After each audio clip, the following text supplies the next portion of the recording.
ശേഷമാണ് അവിടുന്ന് മോഡൽ തീരുമാനിക്കുന്നത്. എന്തിനാ മോനെ നീ ബാർബർ ഷോപ്പിൽ പോയതിന് ശേഷം മോഡൽ തീരുമാനിക്കുന്നത്? 1400 വർഷങ്ങൾക്ക് മുമ്പ് ഹബീബ് മുഹമ്മദുർ റസൂലുള്ളാഹി സ്വല്ലല്ലാഹു അലൈഹി വസല്ലമ തങ്ങൾ പറഞ്ഞല്ലോ, നഹാ റസൂലുള്ളാഹി അനിൽ ഖസഇ. റസൂലുള്ളാഹി തങ്ങൾ ഖസഇ എന്ന് പറയുന്ന പരിപാടി വിരോധിച്ചതാണ്. എന്താ ഖസ എന്ന് പറഞ്ഞാലെന്നറിയുമോ? അതേ, മുടിയുടെ അല്പഭാഗം ചെറുതാക്കുന്നു, അല്പഭാഗം വലുതാക്കുന്നു, അപ്പാച്ചി രൂപത്തിൽ മുടി വെട്ടിക്കുന്നു, മുള്ളൻ പന്നിയുടെ മുള്ള് പോലെ മേലോട്ടിങ്ങനെ ഉയർന്നു നിൽക്കുന്ന രൂപത്തിൽ മോഡലാക്കുന്നു. മോനെ, ഇത് റസൂലുള്ളാന്റെ മോഡലല്ല കേട്ടോ.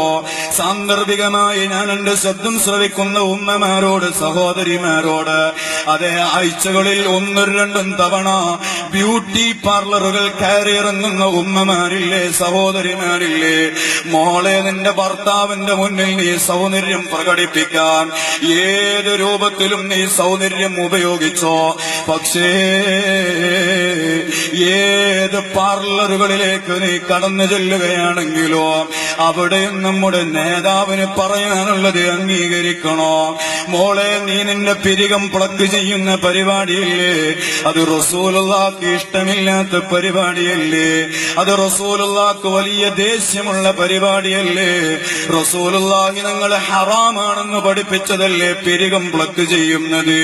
അതേ ഉമ്മമാർ, അവർക്ക് ബ്യൂട്ടി കൂട്ടാൻ വേണ്ടി പോകുമ്പോ, സൗന്ദര്യം വർദ്ധിപ്പിക്കണമെന്ന ഒരേ ഒരു ലക്ഷ്യവുമായി പോകുമ്പോ, മോളെ, ലോകത്തിന്റെ നേതാവിനെ മറക്കണ്ട കേട്ടോ.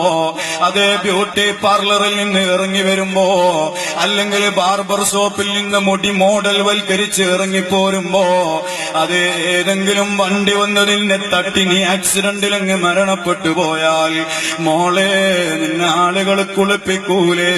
അതേ, അവര് നിസ്കരിച്ചുകൊണ്ട് നിന്നെ കബറിൽ കൊണ്ടുപോയി വെക്കൂലേ? ആ കബറിലേക്ക് നമ്മുടെ കരളിന്റെ കഷ്ണമായ ലോകത്തിന്റെ നേതാവ് ഹബീബ് മുഹമ്മദുർ റസൂലുള്ളാഹി സ്വല്ലല്ലാഹു അലൈഹി വസല്ലമ തങ്ങൾ കടന്നു വരൂലേ?